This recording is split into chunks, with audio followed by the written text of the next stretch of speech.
Shalom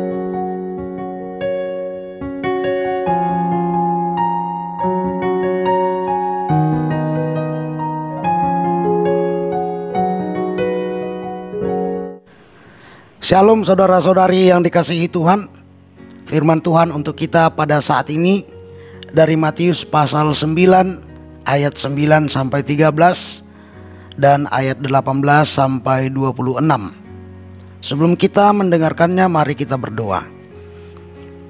Damai sejahtera-Mu yang melampaui akal pikiran kami ya Bapa, itulah yang kami harapkan pada saat ini, menaungi dan menguasai diri kami, sehingga kami dapat mendengarkan firman-Mu dengan baik, memahami serta melakukannya di dalam kehidupan kami sehari-hari. Amin. Saudara-saudari, beginilah isi Matius pasal 9 ayat 9 sampai 13 dan ayat 18 sampai 26. Setelah Yesus pergi dari situ, ia melihat seorang yang bernama Matius duduk di rumah cukai. Lalu ia berkata kepadanya, "Ikutlah aku." Maka berdirilah Matius lalu mengikut dia. Kemudian ketika Yesus makan di rumah Matius, datanglah banyak pemungut cukai dan orang berdosa dan makan bersama-sama dengan dia dan murid-muridnya. Pada waktu orang Farisi melihat hal itu, berkatalah mereka kepada murid-murid Yesus, "Mengapa gurumu makan bersama-sama dengan pemungut cukai dan orang berdosa?" Yesus mendengarnya dan berkata, "Bukan orang sehat yang memerlukan tabib, tetapi orang sakit.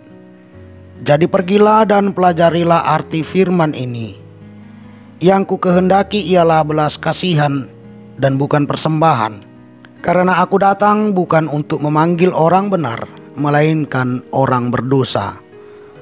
Sementara Yesus berbicara demikian kepada mereka, datanglah seorang kepala rumah ibadat, lalu menyembah dia dan berkata, "Anakku perempuan baru saja meninggal, tetapi datanglah dan letakkanlah tanganmu atasnya, maka ia akan hidup."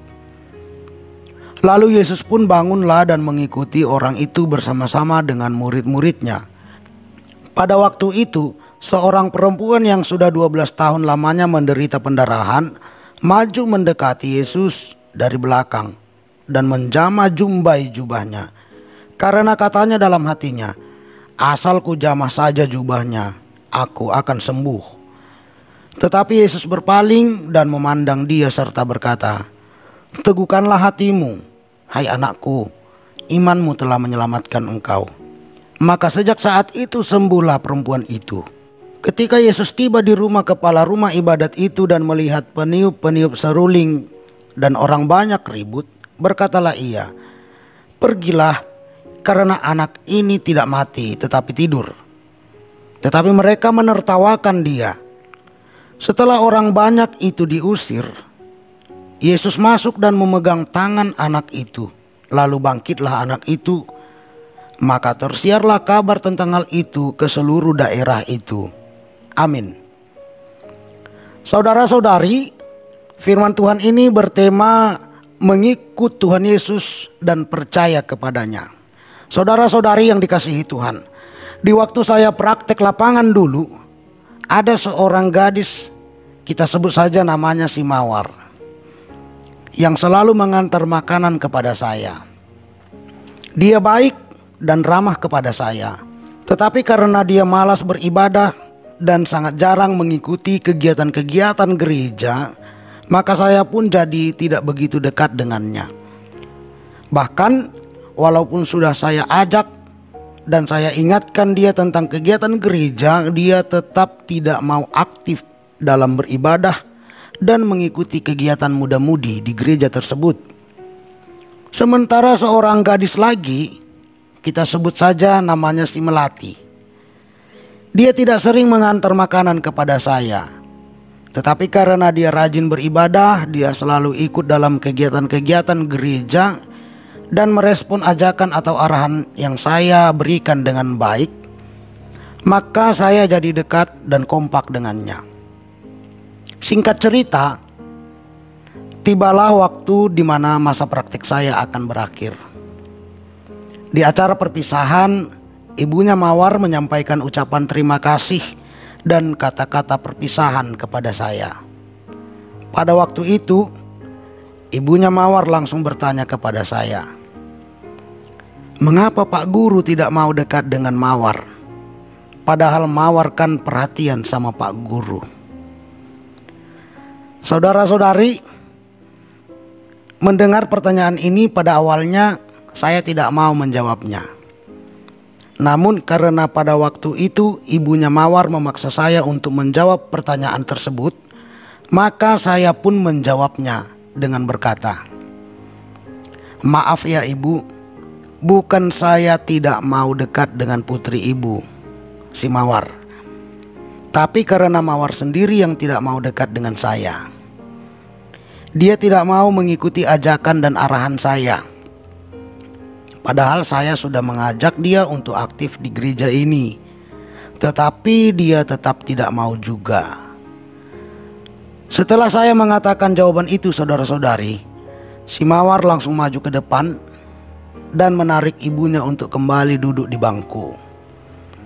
Saudara-saudari, dari cerita singkat yang saya ceritakan ini, kita dapat memahami bahwa kita sering sekali menganggap bahwa hal-hal lahiriah yang dapat dilihat oleh mata kepala yang kita lakukan di dalam ruang lingkup gereja adalah sesuatu yang patut diapresiasi dan menjadi dasar bagi kita untuk menerima sesuatu yang berharga yang kita harapkan. Apakah prinsip seperti ini adalah prinsip yang benar bagi Tuhan? Apakah dengan prinsip seperti itu kita sedang hidup di dalam kehendak Tuhan? Saudara-saudari yang dikasihi Tuhan, firman Tuhan pada saat ini menyatakan bahwa Tuhan Yesus memiliki sikap dan tindakan yang baik kepada orang berdosa.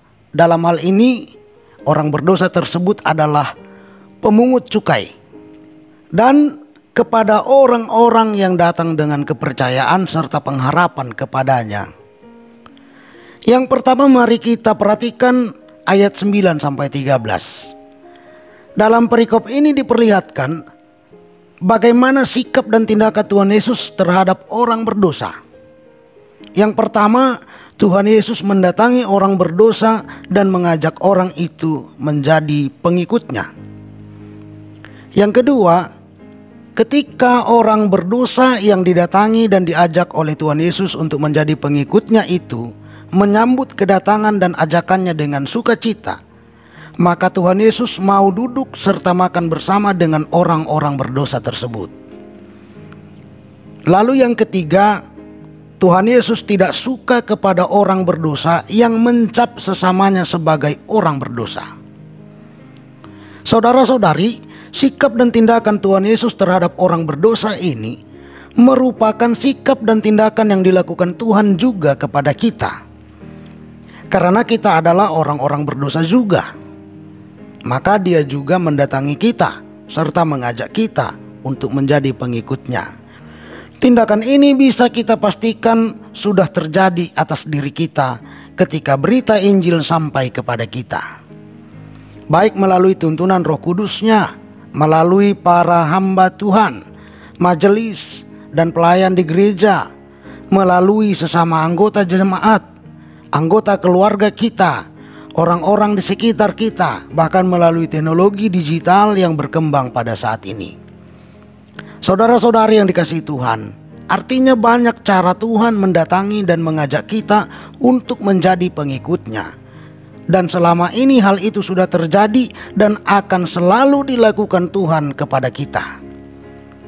Ketika ajakan itu sampai kepada kita, marilah kita sambut dengan sukacita.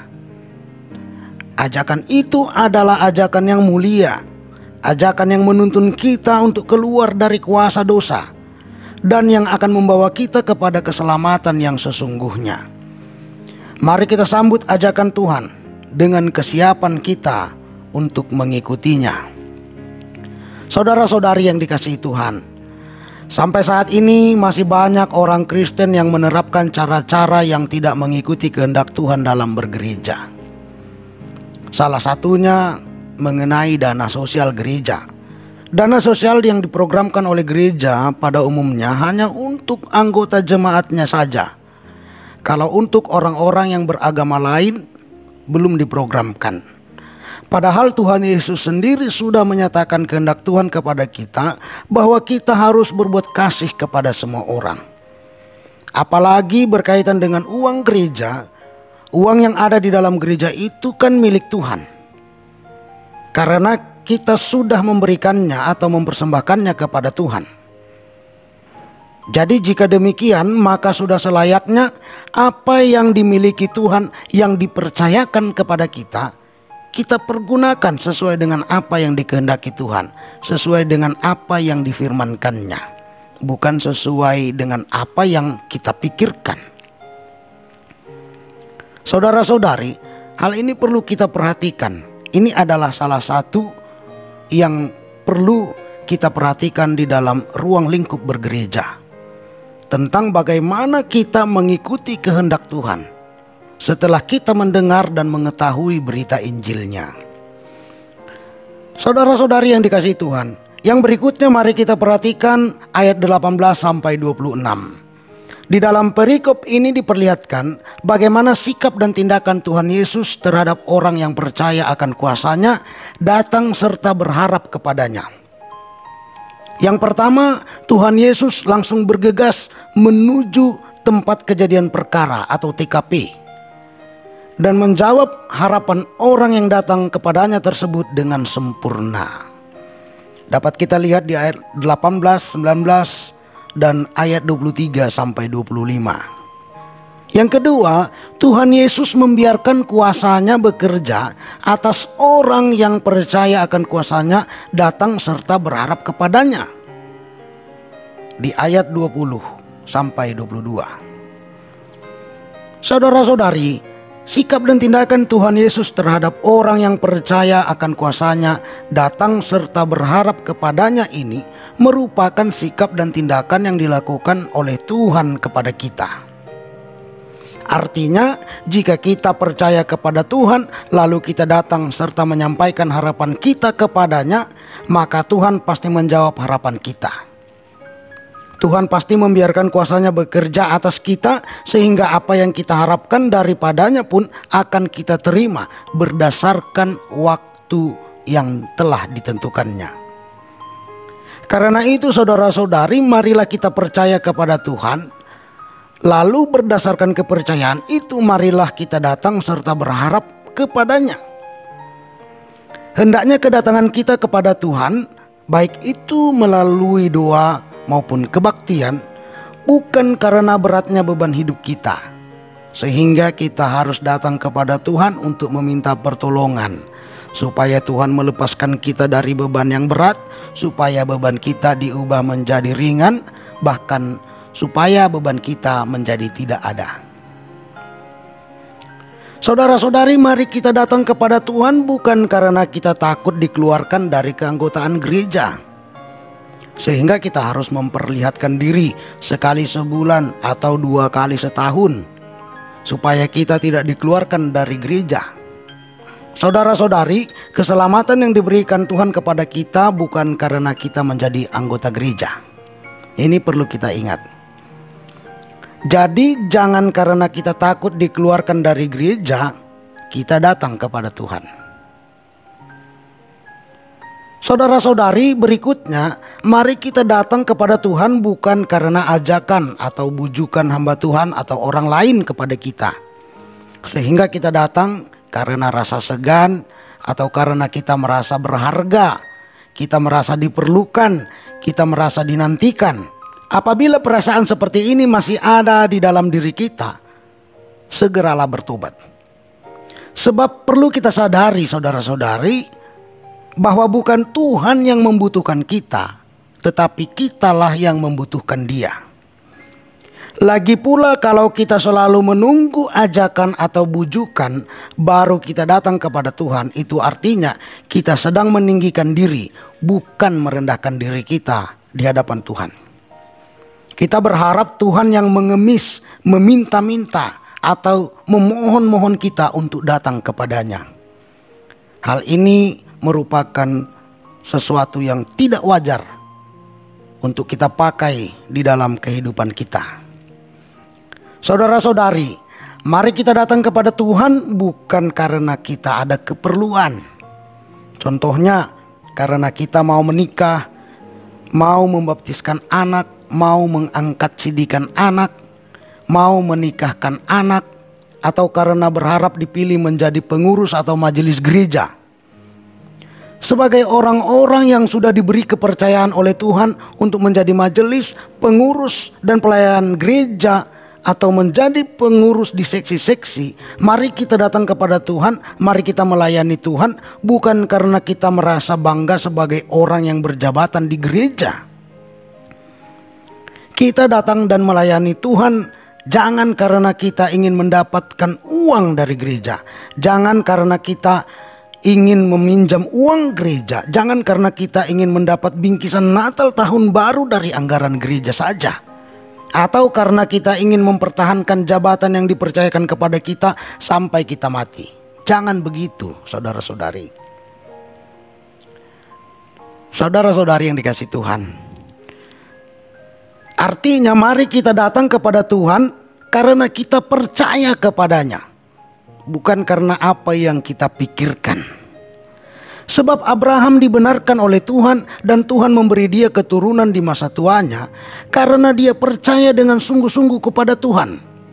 Hal ini dapat kita baca dalam Roma 4 ayat 13 sampai 25. Itulah artinya bahwa orang yang datang serta berharap kepada Tuhan berdasarkan kepercayaan kepadanya akan menerima hal-hal yang baik dari Tuhan. Oleh karena itu, saudara-saudari, sebagai orang-orang yang sudah didatangi dan diajak oleh Tuhan agar kita menjadi pengikutnya, mari kita ikuti jejaknya dan mari kita ikuti apa yang menjadi kehendaknya.